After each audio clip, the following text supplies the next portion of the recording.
सूरत में सीआर पाटिल ने कहा 2004 से 2014 तक देश की आर्थिक स्थिति खराब थी। अब देश हर मोर्चे पर प्रगति की राह पर है। सूरत में लोकसभा चुनाव से पहले राजनीति धीरे धीरे गर्माती जा रही है। जनता के बीच वोट मांगने जाने से पहले मोदी सरकार ने हर तरह की तैयारी कर ली है। सरकार ने लोकसभा में श्वेत पत्र पेश कर एक बार फिर विपक्ष पर निशाना साधा है। वित्त मंत्री निर्मला सीतारमण ने पेश किया क्षेत्र पत्र। 2004 से 2014 तक यूपीए शासनकाल के दौरान देश की स्थिति निराशाजनक थी। श्वेत पत्र देश में बैंकों की स्थिति पर विस्तार से बताता है। जिस तरह से देश कर्ज के बोझ तले दबा हुआ था, जीडीपी भी कम हो गई थी और साथ ही लोगों की आमदनी भी कम हो रही थी। दिशाहीन यूपीए सरकार के शासन के कारण देश में आर्थिक संकट की स्थिति उत्पन्न हो गई। एनडीए सरकार ने धीरे धीरे देश को ऐसी स्थिति बाहर से निकाला है।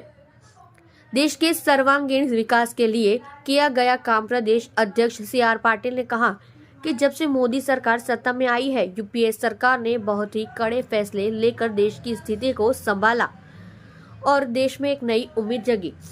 देश जहां आर्थिक मोर्चे पर बिछड़ रहा था, वहीं अब लगातार आगे बढ़ रहा है। देश में बैंकों की हालत में सुधार हुआ है। कोरोना काल जैसी विपरीत परिस्थिति में भी देश मजबूती से खड़ा रहा और तब से देश लगातार सभी मोर्चों पर आगे बढ़ा है। मोदी सरकार ने देश में युवाओं, महिलाओं और गरीबों के लिए कई योजनाएं लागू की, जिनका लाभ आज देश की जनता को मिल रहा है। मोदी सरकार के शासन में दुनिया की तीसरी अर्थव्यवस्था बनने का सपना भी अब साकार होगा। लोगों को मोदी की गारंटी पर भरोसा। सूरत की सांसद रचना जरदोश ने कहा कि मोदी सरकार ने जो गारंटी दी थी, आज सरकार उस पर खरी उतरी है। न केवल गुजरात बल्कि पूरे देश के लोगों का प्रधानमंत्री नरेंद्र मोदी पर अटूट विश्वास है। रेलवे और कपड़ा क्षेत्र में उन्होंने कई लाभकारी उद्योगों का कायम रखने की योजना की घोषणा की है, लेकिन राम मंदिर निर्माण की गारंटी धारा 370 हटाने की गारंटी देकर उन्होंने अपने से किए गए वायदे पूरे किए हैं। चाहे रेलवे कॉरिडोर की बात हो, चाहे नए देश में अलग अलग हाईवे बनाने की बात हो, मोदी सरकार सभी क्षेत्रों में तेजी से काम कर रही है। यूपीए सरकार की 2004 से 2014 तक के उनके शासन के अंदर जो स्थिति थी आर्थिक व्यवस्था, उसके बारे में हमारे आदरणीय फाइनेंस मिनिस्टर श्री निर्मला सीतारमण जी ने एक श्वेत पत्र का लोकसभा में रजू किया था। उसके अंदर 10 साल के अंदर जो आर्थिक व्यवस्था कमज़ोर हुई थी, तो रुपये का भाव कम हो गया था, बैंकिंग सेक्टर और संकट में आ गया था।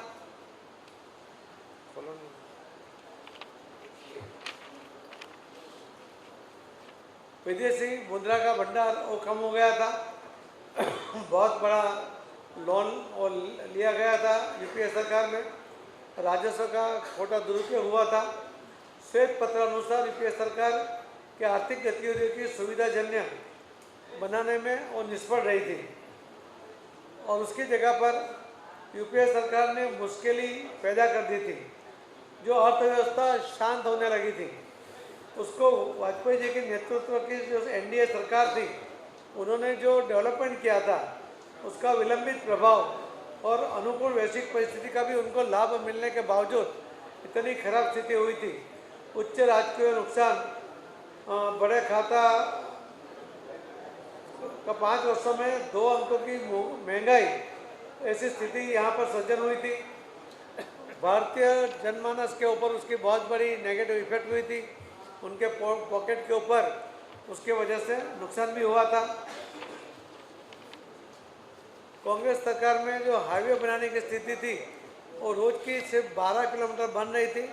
मोदी सरकार के समय में 28.3 किलोमीटर प्रतिदिन बनाना शुरू हुआ है और अभी तक 2014 में मोदी साहब ने जवाबदारी संभाली। 2015 से 2023 दिसंबर तक 54.9 हज़ार किलोमीटर ये रोड हाईवे का निर्माण यहाँ हुआ है। जो मेडिकल कॉलेज की संख्या 51,348 थी, वो अभी डबल हो गई है। 2014 तक मेडिकल कॉलेजों की संख्या 387 थी और 706 हो गई थी। सीट तो बढ़ी, मेडिकल कॉलेज भी बढ़ी। कांग्रेस सरकार दरमियान ग्रामीण विस्तारों में बिजली की जो सुविधा थी, जो लाइट की सुविधा थी, वो सिर्फ 12 घंटे थी। अभी मोदी साहब के समय में 20 घंटा गांव में, ग्रामीण विस्तार में भी ये पावर दिया जा रहा है। कांग्रेस के साथ अगर हम उसको देखते हैं तो एनडीए सरकार में 2005 से 2014 तक 25.5 हजार किलोमीटर मार्ग का जो निर्माण हुआ था, जो हमने बताया कि वो अभी 54.9 किलोमीटर, 1000 किलोमीटर का हुआ है। कांग्रेस सरकार में 2014 तक जो बीज उत्पादन 85